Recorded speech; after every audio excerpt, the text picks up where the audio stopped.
सीधा रुख करेंगे सागर का, जहां रीजनल इंडस्ट्री कॉन्क्लेव का आयोजन किया जा रहा है और सीएम डॉक्टर मोहन यादव संबोधित कर रहे हैं। कला, संस्कृति, वीरता, धीरता और प्रचुर दोनों तरह की भू संपदा को समेटे यह हमारा आदिकाल से विशेष पूरे देश में स्थान पाया क्षेत्र बुंदेलखंड। इस बुंदेलखंड के सभी लोगों को प्रणाम करता हूं, सबका अभिनंदन करता हूं। मंच पर विराजमान खजुराहो के माननीय यशस्वी सांसद और हमारे भारतीय जनता पार्टी के यशस्वी शुभंकर अध्यक्ष श्रीमान विष्णुदत्त शर्मा जी, मंच पर ही विराजमान माननीय मंत्री गोविंद सिंह जी, माननीय मंत्री चेतन कश्यप जी, हमारे वरिष्ठ नेता अभी चले गए यहाँ से, अभी कोई दिख नहीं रहा, शायद गोपाल भार्गव जी यहीं आसपास ही कैंपस में है, हमारे माननीय भूपेंद्र सिंह जी, माननीय शैलेन जैन जी, हमारे मकरोनिया के सांसद विधायक माननीय प्रदीप लारिया जी, महापौर पर पहले सांसद जी है ना लता वानखेड़े जी, सागर की सांसद, दमोह के सांसद हमारे लोधी जी,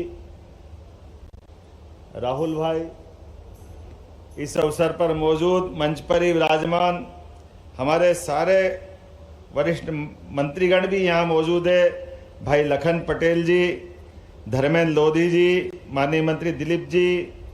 इस अवसर पर मंच के सामने बैठे हुए इस क्षेत्र के बुंदेलखंड के अलग अलग माननीय विधायकगण, बीना से श्रीमती निर्मला सप्रे जी, विधायक श्री नितेंद्र सिंह राठौड़ जी, विधायक श्री वीरेंद्र सिंह लोधी जी, विधायक श्री बबलू शुक्ला जी, विधायक अरविंद पटेरिया जी, विधायक अनिल जैन निवाड़ी विधायक जी, राम सिया भारती जी विधायक, श्रीमती उमा खटीक जी विधायक, जिला पंचायत के अध्यक्ष हीरा सिंह जी, हमारे भाजपा के जिला अध्यक्ष गौरव सिरोठिया जी, वृंदावन अहिरवार जी। और सच मानो तो आज का हमारा इस इन्वेस्टर समिट का गौरव बढ़ा रहा है। ये केवल राज्य स्तर का नहीं, राष्ट्रीय स्तर का नहीं, इसका अंतर्राष्ट्रीय मान सम्मान बढ़ा है। हमारे इसी मंच पर मौजूद है थाईलैंड के महावाणिज्य दूत के डॉनविट पुलसावत जी, आपका भी स्वागत करता, अभिनंदन करता हूं। उधर से बैठे हैं तीसरे नंबर पे। और मंगोलिया के राजदूत श्रीमान गनबोल्ट जी डम्बजाय, आपका भी स्वागत करता हूं, अभिनंदन करता हूं। आप मंगोलिया से पधारे हैं। वैसे तो हमारे बीच में यूरोप के भी हैं, ऐसे कई मित्र हैं जो इस आज की हमारी इन्वेस्टर समिट की गौरव और गरिमा के साथ मंच पर विराजमान है, जो सभी प्रकार के व्यापार, व्यवसाय, उद्यमिता को बढ़ावा देने के लिए बैठे हैं। और मंच पर ही स्वनाम धन्य हमारे बीच में ऐसी हस्तियां भी है जिनका मैं परिचय जरूर कराऊंगा और उनको धन्यवाद भी दूंगा। हमारे बीच गीतांजलि ग्रुप के श्रीमान जगदीश चंद्र अग्रवाल जी, जोरदार तालियां बजाएं इनके लिए। आज ही इन्होंने अभी लगभग 3200 से 3500 करोड़ का बड़ा इन्वेस्टमेंट बुंदेलखंड की धरती में, अनिल जी आपके क्षेत्र में निवाड़ी में करने की घोषणा की है। और घोषणा नहीं, सभी प्रकार के क्लियरेंस के साथ आपने कहा दिवाली के पहले 3,500 करोड़ का आप भूमि पूजन कर दो, 1.5 साल में फैक्ट्री बना के चालू कर देंगे, इतनी तैयारी से हमारे बीच। आपने कहा आपके 2 मेडिकल कॉलेज ऑलरेडी जयपुर और उदयपुर में चलते हैं, तो हमने कहा हमारे पीपीपी मॉडल पर टीकमगढ़ का भी निकाला हुआ है। हमने कहा आप जरूर आवेदन करें, हम आपको दिलवाने का प्रयास करेंगे ताकि मेडिकल सेक्टर में भी आप हमारे बीच में पहचान बनाएं। आप इस सभी प्रकार के क्षेत्रों में हमारे साथ जुड़े, ये हमारी इच्छा है। श्री सुधीर अग्रवाल जी, वैसे आपकी जानकारी के लिए बताना चाहूंगा, ये इन्वेस्टर समिट संभागीय स्तर पे अलग अलग क्रमशः होती जा रही है। बीच का चुनाव का कालखंड हटा दें तो लगातार हर इन्वेस्टर समिट से हम ये संभाग में भी बात रख रहे हैं, लेकिन प्रदेश को भी जोड़ रहे हैं। इससे प्रदेश अलग नहीं है, इसलिए प्रदेश के अंदर और संभाग में दोनों जगह, लेकिन इसका एक चक्रीय क्रम में फायदा क्या हो रहा है चक्री क्रम में फायदा ये हो रहा है कि सारे अधिकारी, सारी जिम्मेदार, सारी रचनाओं के हमारे सेक्टर के लोग यहाँ हर महीने मिल रहे हैं। जैसे इस महीने, अभी हमारा बीते महीने ग्वालियर में हम थे, ग्वालियर के बाद सागर आए, सागर के बाद रीवा जाने वाले हैं, रीवा के बाद फिर नर्मदापुरम, नर्मदापुरम के बाद दिसंबर में शहडोल में। अर्थात ये क्रम नहीं टूट रहा है। और इसमें हर जगह, जैसे यहाँ सागर में अगर हम आज यहाँ इन्वेस्टमेंट की बात कर रहे हैं, तो आज ही आज में लगभग हमारे पास यहाँ सागर के हिसाब से देखें तो 5,000 करोड़ से ज्यादा का इन्वेस्टमेंट के तो अभी सूचना मिल गई है जो हमारे सागर में हो रहा है। लेकिन इसके रीजन में अगर अपन जाएंगे तो 10,000 करोड़ से ज्यादा के कामों की आज ही हमारी यहाँ की व्यापार व्यवसाय की प्रगति रहने वाली है, जिसके आधार पर 10,000 से ज्यादा लोगों को रोजगार मिलेगा। मुझे लगता है ताली वाली तो मिलना चाहिए, छोटी मोटी बात नहीं है। ये हमारे लिए एक तरह से वर्तमान के दौर में, बदलते दौर में, और जैसे कि कहा गया है, मैं वो लिस्ट बताना चाहूंगा कि जिस प्रकार से कोई भी इंडस्ट्रियल समिट जब होती है तो वो किस किस प्रकार से प्रभाव डालती है, ये समूचे बुंदेलखंड के विकास के लिए प्रभाव डालेगी। और न केवल बुंदेलखंड के विकास के लिए, जब नए उद्योग आते हैं, इंफ्रास्ट्रक्चर का विकास होता है तो युवाओं को रोजगार मिलता है। बड़े पैमाने पर निवेशक जब आते हैं तो सभी प्रकार के विकास के नए दरवाजे खुलते हैं। उसी के साथ साथ स्थानीय व्यापार को भी प्रोत्साहन मिलता है। एक सेक्टर नहीं, एक इंडस्ट्री आएगी तो होटल वाले, ठेले वाले, बाजार वाले, सभी प्रकार के लोगों को यहां से लेके वहां तक उसका असर आता है। और ये सागर केवल सागर नहीं है, सागर का पूरा हमारा संभागीय क्षेत्र है, ये सब लाभान्वित होने वाले हैं। इसीलिए सागर के सभी जिले, पन्ना में सीमेंट उद्योग, जोरदार अभिनंदन करो। किसको कहते हैं? 1,500 करोड़ का इन्वेस्टमेंट अकेले पन्ना में होने वाला है। 3,500 करोड़ का निवेश में हमने आपके बीच में बताया है। और अपने बीच छतरपुर, निवाड़ी, टीकमगढ़, पन्ना, दमोह में भी सीमेंट प्लांट। कहाँ लोधी जी, जोरदार अभिनंदन करो। दमोह में हटा के पास ये पूरा नया बेल्ट हमारा बनने वाला है। और इसी के माध्यम से अगर मैं इसकी लाइन से देखता हूं तो हमारे बीच Paramount cable, Pacific meta metal, तो आपको बता ही दिया, मेटा स्टील का तो जो जगदीश चंद्र अग्रवाल जी दे रहे हैं। लेकिन industry and trade welfare association के माध्यम से बीना में लगभग 100 करोड़ के निवेश से 500 से ज्यादा लोगों को रोजगार दिलाने के लिए रेडीमेड गारमेंट्स की इंडस्ट्री लगने वाली। जोरदार अभिनंदन करो। और बीना तो बदलने वाला। बीना के अलग अलग प्रकार के हमारे रसायन और उर्वरक के सभी प्रकार के कारखानों के माध्यम से आज ही यहाँ मध्य भारत की एग्रो प्राइवेट लिमिटेड के माध्यम से 400 करोड़ का इन्वेस्टमेंट और 500 से ज्यादा रोजगार के अवसर वहीं बीना के लिए मिलने वाले हैं। ये हमारी आज की अपनी उपलब्धि रहने वाली। डेटा सेंटर, कभी कल्पना कर सकते थे डेटा सेंटर सागर रीजन में आएगा? मुझे लगता है अभी मध्य प्रदेश में सबसे पहले शुरुआत यहीं से हो रही है। और डेटा सेंटर के लिए जोरदार अभिनंदन करो। अपने यहाँ डेटा सेंटर के माध्यम से हमारे मिश्रा जी ने दुबे जी ने बहुत अच्छी बात रखी थी। लेकिन मैं मान के चलता हूं कि आज सुर्खी के अंदर डेटा सेंटर, डाटा सेंट्रिक्स के माध्यम से 1700 करोड़ का इन्वेस्टमेंट आया है, 1700 करोड़ का, जिसके माध्यम से लगभग 1,000 लोगों को लाभ मिलेगा प्रत्यक्ष रूप से। और अप्रत्यक्ष रूप से तो ये पूरे अपने बहुत लंबा एरिया इसका रहने वाला है, देश के अंदर भी और देश के बाहर भी। आज के जमाने में आईटी का क्या महत्व है हमको बताने की जरूरत नहीं। जब एआई की बात आ रही है तो इसका और महत्व बढ़ जाता है। लेकिन ये इन्वेस्टमेंट के माध्यम से हमारी अर्थव्यवस्था भी बदलेगी। कृषि, छोटे उद्योग, शहरों का आधुनिकीकरण, रोजगार सृजन के अवसर, ये पूरे सागर और पूरे क्षेत्र को लाभान्वित करेंगे, जिसके माध्यम से प्रत्यक्ष रूप से हजारों लाखों लोग लाभान्वित होने वाले हैं। भविष्य की दृष्टि से ये बुंदेलखंड के लिए एक बड़ा माइलस्टोन होने वाला है। बहुत बड़ा एक तरह से अपना एक नया आज के बाद एक इतिहास लिखा जाएगा। दीर्घकालिक रूप से डेवलपमेंट की ये बड़ी संभावना का एक क्षेत्र बन रहा है। क्योंकि जब हमारे इस क्षेत्र में नए नए राजमार्ग बन रहे हैं, जोरदार अभिनंदन माननीय नरेंद्र मोदी जी के लिए करिए, जिनके माध्यम से पूरे मध्य प्रदेश के अंदर 4 लेन, 6 लेन, 8 लेन केवल सुनते थे। भारत का सबसे तेज गति से और सबसे बड़ा दिल्ली मुंबई का छोटा कॉरिडोर बनाया 8 लेन सुपर एक्सप्रेस वे, वो सबसे बड़ा सेक्टर निकल रहा है मध्य प्रदेश के बीच में से। ये लाभ हमको मिल रहा है। सागर में 4 लेन मिल रहा है, इंदौर उज्जैन 6 लेन बन रहा है। और ये अब तो इंडस्ट्रियल बेल्ट के लिए जरूर बताना चाहूंगा, कौन सा क्षेत्र हम छोड़ रहे हैं। हमारी मेट्रो, और मेट्रो तो छोड़ो, वंदे मेट्रो भी मध्य प्रदेश में अपना पांव पसार रही। जोरदार अभिनंदन करें, किसी प्रकार के क्षेत्र को हम नहीं छोड़ रहे। अभी अभी ओला जी की तो बात ही नहीं कही। आपके यहाँ इसी सागर के अंदर आपका एयरपोर्ट का डेवलपमेंट करने के लिए भी सीसराम ओला जी मौजूद है। 1800 करोड़ के लागत से 4 एयरपोर्ट बनाने के लिए वो अपनी निवेश करने को तैयार है। ये है हमारे इन्वेस्टर समिट की ताकत, कि हमारे बीच जो कह रहे हैं वो आपके बीच दूध का दूध, पानी का पानी।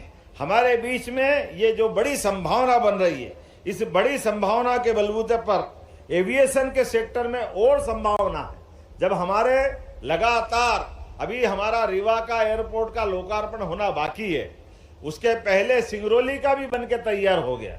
इधर उज्जैन, शिवपुरी, गुना लगातार, और आपके बीच में अब उमरिया, नीमच, सिंगरौली, सागर, हर संभाग केंद्र के अंदर एविएशन की गतिविधि भारत सरकार के मंत्रालय के साथ कदम से कदम मिला के चलेगी। और न केवल जहाज उतरेंगे, उड़ेंगे, बल्कि वहां भी रोजगार के लिए एविएशन के माध्यम से बड़े पैमाने पर रोजगार की संभावना है। उस सेक्टर में भी हम काम कर रहे हैं। सभी प्रकार के शैक्षणिक संस्थानों में ट्रेनिंग सेंटर खोलते हुए रोजगार का बड़ा दरवाजा खोलने का हमने निर्णय किया है। मैं उम्मीद कर रहा हूं आज यहां पर अलेंज portable petrol pump private limited के द्वारा सागर सहित मध्य प्रदेश में 120 करोड़ की लागत से एक है, जिसके माध्यम से 4500 लोगों को रोजगार मिलेगा। सभी के लिए एक बार जोरदार एमएसएमई कॉमन ले लिया मैंने, क्योंकि बताने में समय जाएगा। ऐसे यहां पे जब हम बात कर रहे हैं तो मैंने कहा ना कि केवल संभाग में नहीं है, प्रदेश के अंदर भी विकास के ये आज से प्रतिमान बन रहे हैं। इसलिए नवकरणीय ऊर्जा के माध्यम से नर्मदापुरम में आज में 800 करोड़ की लागत से कृषि एवं खाद्य प्रसंस्करण के आर.के. सेठिया के ग्रुप का आज हमने अपना यहां उसको जोड़ा है। 800 करोड़ की लागत से 850 लोगों को रोजगार मिलेगा। जोरदार अभिनंदन करें आर.के. सेठिया जी का। और बार malt malting India private limited, ये सीहोर में 400 करोड़ की लागत से 500 लोगों को रोजगार मिलेगा। सीहोर के लिए भी अभिनंदन कर दो, कोई बात नहीं, क्या सागर क्या सीहोर, सब कुछ अपना ही है। भोपाल में इलेक्ट्रिक व्हीकल निर्माण के लिए ईज ग्रीन मोबिलिटी, इसके माध्यम से 1000 करोड़ का 2000 लोगों को रोजगार दिलाने के इसका भी एमओयू हुआ है। जोरदार अभिनंदन करें इस बात का, नए निवेश का। इसी प्रकार से जबलपुर, ग्वालियर, इंदौर, सभी बंसल ग्रुप ने आज उमेश जी के लिए जोरदार ताली बजाओ, 1350 करोड़ की घोषणा की है। इसमें सागर भी जोड़ लेना। अभी सागर में हॉस्पिटल तो डाला है, लेकिन दरवाजा खोलो, मैं देख रहा हूं जबलपुर, भोपाल, ग्वालियर, इंदौर है। सागर मेरी तरफ से घोषणा करता हूं, उमेश जी एक बड़ा इन्वेस्टमेंट करने वाले हैं। धीरे धीरे मत आओ, दिल खोल के आओ, एक बार में आओ। परमात्मा ने मौका दिया है, यहां पर जो संभावना है बाकी कहीं नहीं मिलेगी। नर्मदापुरम में इंसोलेशन ग्रीन एनर्जी का 1600 करोड़ का नया इन्वेस्टमेंट किया है, इसमें 400 लोगों को रोजगार मिलेगा। नर्मदापुरम में दूसरा नवकरणीय ऊर्जा का 1000 करोड़ का नया इन्वेस्टमेंट आया, इसमें 200 लोगों को रोजगार मिलेगा। नवकरणीय ऊर्जा के क्षेत्र में बहुत सारी बात बता सकता हूं, लेकिन अभी तो हमारे अलग अलग ये अपना आधा सत्र हुआ है। आधा सत्र राउंड टेबल के आधार पर बहुत सारे अलग अलग प्रकार के निवेशक मेरे मित्र सामने बैठे हैं। मैं आप सबका स्वागत करता हूं, अभिनंदन करता हूं। ये बात सही है कि मेरे पहले हमारे अलग अलग विभाग के कई पीएस ने अपने विभाग की विस्तार से योजना बताई है। हमारी योजनाओं के साथ हमने अपने निवेशकों का विश्वास दिलाने का प्रयास किया है। लेकिन ये भी बताना चाहूंगा, कि कई सारे पीएस अभी बोल ही नहीं पाए। हेल्थ के पीएस बैठे हैं, एजुकेशन के पीएस बैठे हैं और हमारे बहुत सारे सेक्टर खाली रह गए। लेकिन समय की सीमितता है, हमको एक ही दिन में सब काम करना है। लेकिन जैसे मैंने कहा, ये क्रम लगातार चलेगा। इसीलिए सब मिला के लगभग 19,000 करोड़ से ज्यादा आज प्रस्ताव प्राप्त हुए। जोरदार अभिनंदन कर दो सभी के लिए एक बार में, जिसके माध्यम से लगभग 30,000 लोगों के रोजगार की संभावना बनेगी। ये हमारी इन्वेस्टर समिट की अपनी ताकत है। मैं उम्मीद कर रहा हूं हमारी वृहद इकाई या एमएसएमई सेक्टर, लेकिन मुझे बताया गया है इस बुंदेलखंड पर हमने जब विकास की बात कही है तो इंफ्रास्ट्रक्चर भी डेवलप कर रहे हैं, उसमें पर्याप्त ध्यान देंगे। लेकिन रोजगार की बात कर रहे हैं तो रोजगार की हमने चरणबद्ध रचनाएं बनाई और चरणबद्ध रचनाओं में पहली रचना हमारे अपने मध्य प्रदेश के अंदर किसी भी जिले में अगर कोई भी हमारा छोटे से छोटा निवेशक, छोटे से छोटा उद्यमी अपना कोई कामकाज कर रहा है तो उसके कामकाज को सरलता के साथ सरकार वो जहां से कर रहा वहां भी प्रोत्साहन देगी। हमारी कोई इस मामले में भावना नहीं है कि बड़े इंडस्ट्रियल बेल्ट में आकर वो अपना काम धंधा करे। यहाँ मुझे बताया गया है कि चांदी का काम करने वाले लोग अच्छे हैं, उनको भी मदद की जाएगी। इस सेक्टर में भी हमारी तरफ से कोई कमी नहीं रहेगी। इसी प्रकार से बीड़ी उद्योग की बात आई थी। सारे लोगों को मैं भोपाल बुला रहा हूं कि बीड़ी उद्योग के आधार पर भी अगर रोजगार की संभावना है तो तेंदुपत्ता भी हमारे पास है, उसका काम करने वाले लोग भी हमारे पास है। आपके सेक्टर में भी कोई परेशानी नहीं। और भविष्य की दृष्टि से हमारे अपने इस केवल यहां नहीं हर जगह के लिए, और एक और आपकी जानकारी के लिए बता दूं, बुंदेलखंड में तो एक तरह से बिल्कुल बदलते हुए दौर में आने वाले 5 साल के अंदर बुंदेलखंड के लिए आप लोगों से एक निवेदन करना चाहता हूं। आपको बताता हूं संभावना। यशस्वी प्रधानमंत्री के नेतृत्व में केन बेतवा नदी लिंक योजना के माध्यम से 2.5 लाख हेक्टेयर के अंदर यहां सिंचाई की संभावना बन रही है। बड़े पैमाने पे पूरा क्षेत्र बदलने वाला है। जितना ये कष्ट भोग करके पुराने समय में बुंदेलखंड के लिए जो तकलीफ थी, आज के दौर में आने वाले समय में पूरा का पूरा क्षेत्र बदलकर समूचा क्षेत्र ये पंजाब को पीछे छोड़ेगा, इसकी गारंटी ले सकता हूं। इतना अपने आप में यहाँ एग्रीकल्चर की संभावना रहने वाली है।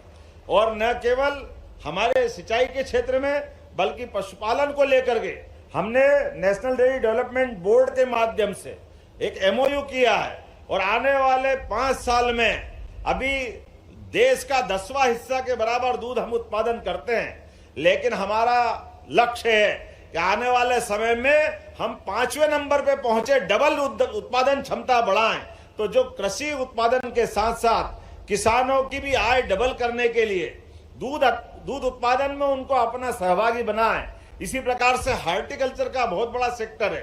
हार्टिकल्चर के सेक्टर में भी हमने बहुत अच्छी पॉलिसियां लाई है। इसीलिए फूड इंडस्ट्रियों की बड़ी संभावना भी इसी क्षेत्र में। माइनिंग के सेक्टर में भी हमने अपने अलग अलग प्रकार के प्रयास प्रारंभ किए और माइनिंग का तो एक तरह से ये पूरा बेल्ट एक अलग पहचान रखता है। इसीलिए माइनिंग के सेक्टर में भी साफ सुथरी पॉलिसी और सबसे सरलता के साथ नीलामी। इसी कारण से मध्य प्रदेश सरकार को भारत सरकार ने प्रथम पुरस्कार दिया हमारे अपने व्यापार व्यवसाय के तरीके कारण से कि साफ सुथरे ढंग से जो खदान की नीलामी होती है, इस पद्धति को हमने पकड़ा है। और मुझे इस बात की प्रसन्नता है, अभी जो लगभग 10 से 12 हजार करोड़ का हमारा माइनिंग के माध्यम से व्यापार व्यवसाय होता है, ये रेवेन्यू कलेक्शन हम 50,000 करोड़ तक ले जाने वाले हैं। अर्थात बड़ी संभावना पे बड़े सेक्टर निकालते हुए सभी क्षेत्रों में हम समान रूप से काम कर रहे हैं। मैं आज के इस अवसर पर, चूंकि यहाँ इस बुंदेलखंड की धरती पर आकर के ऐसा लगता है कि बोलते ही रहो, अपनी बात समाप्त मत करो। इतना प्रेम, इतना स्नेह यहाँ से मिलता है। मैं एक बार फिर बुंदेलखंड में आज जो नया सुबह का सूर्य उगा है, ये सूर्य की ऊर्जा उष्मा के साथ चांदी का क्लस्टर बना देंगे, इसमें क्या दिक्कत है। शैलेंद्र जी के लिए ताली बजाओ। चांदी के क्लस्टर की आपने बात कही है, मेरा बस चले तो तुम अभी और बताते रहो, वो सब बोलता रहूं, मुझे अच्छा लगेगा। व्यापार व्यवसाय के लिए जो जो हो सकता है वो सब करना चाहिए। देखो, परमात्मा की लीला है, हम सबका हमारे हाथ में ना पैदा होने का हमारे बस की बात थी, ना शरीर छोड़ना हमारे बस की बात, लेकिन इस मृत्यु लोक में कई जन्मों के पुण्य हो गए, पुराने जन्मों के, कि हमने इस मृत्यु लोक में जन्म लिया। और अच्छा भाग्य है तो हम अपने इस देश भारतवर्ष में जन्म लेकर के अपना बाकी की जिंदगी प्रारंभ कर रहे हैं। और ज्यादा पुण्य मिला के महाकाल और ममलेश्वर के क्षेत्र में काम करने का मौका मिल रहा है। तो अपने हाथ में जो यश मिले उतना यश हासिल करते हुए प्रत्येक क्षेत्र में व्यक्ति अपने लिए दो रोटी के जुगाड़ तो सब करता है और करना भी चाहिए। अपने परिवार को पालने की जवाबदारी परमात्मा ने उसको गृहस्थ जीवन में दी, वो भी रहना चाहिए। लेकिन सच्चा सुख तो तब मिलता है जब मैं काम करूं और 1000 लोग मेरे काम करते करते अपना जीवन का गुजर बसर करें, उनके जिंदगी में हमारे माध्यम से उनका बदलाव आए। और ये 1000 में नहीं, जब हजारों में होती है, ये लाखों में हो, ये शुभकामना देते मेरी बात समाप्त करता हूं। बहुत बहुत धन्यवाद। भारत माता की। बहुत बहुत धन्यवाद माननीय मुख्यमंत्री जी। विकसित मध्य प्रदेश की तरफ जो आपकी सोच है, मंशा है, विजन है, मिशन है, वो हमारे साथ साझा करने के लिए और सभी को यहाँ पर आकर इस विकास यात्रा में सहयोग देने के लिए, प्रोत्साहित करने के लिए बहुत बहुत धन्यवाद।